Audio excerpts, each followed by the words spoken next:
It is week 3 for the Butler Grizzlies. Coming off a bye week, the Grizzlies will take on the Independence Pirates this week. We're here with head coach Brice Vignery. And coach, what is your take on coming back after the bye week? You know, the bye week, even though it was a little early, it gave us a chance to get healthy. Those first 2 games were really physical. It was a physical battle. So it allowed us to get healthy. Also, having the first couple of weeks of school allowed us to get study halls in place and to be able to get, logistically get those things in place. But the bye week was good. We treated it very much like a game week. We had to practice early in the morning because of the heat last week. And then this week we've had a pretty, seamless transition from last week. But last weekend allowed some of our guys to get on some visits to some schools, and then just allowed us coaches, we've been going for almost, 8 weeks straight, allowed us to spend some time with our families on the weekend. But this is just the beginning of a little 9-week stretch here. So our kids understood on Sunday, we're like, we got 63 days of football, and after those 63 days, hopefully we're in a position to be where we're supposed to be. But, this week's practice has been really good. Our kids are really in good spirits. And, you always talk about coming out of a bye week, you don't want to be sluggish. You want to be able to start fast and do those things. And I think, after some practices, we're going to be right there where we need to be come kickoff. All right, so you're playing a team in the Independence Pirates who have won 2 games in a row, a very convincing win over NEO, and then a very close win against their big arch rival, Coffeyville. What stands out in your mind the most when you watch film of this Independence team?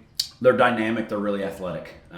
They've always been a really athletic team the last 4 or 5 years, especially defensively. They're long, they're athletic. Their defensive line really gets off the ball, pressures the quarterback. So obviously protection is going to be a big thing for us. And then our ability to, go fast and use our tempo to our advantage on offense. And defensively, their quarterback, it kind of leads the charge for him. He's really athletic. He likes to get out on the move.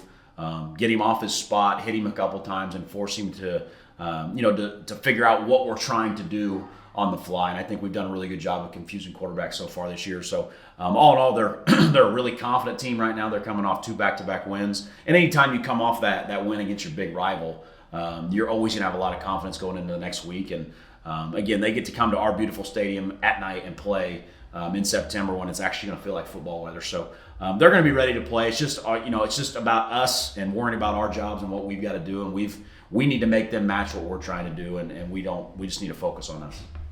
The quarterback for Independence is somebody that you actually have some pretty good knowledge of. Yeah. Talk about him a little bit. So Kai, he's from Andover Central down the road. He was the first kid I actually offered when I got the head job here. And so he ended up going to University of Kansas, and then he got in the transfer portal. And, it came down to us and Independence, and he chose Independence, and I wished him the best of luck. And, he's a great kid, comes from a phenomenal family.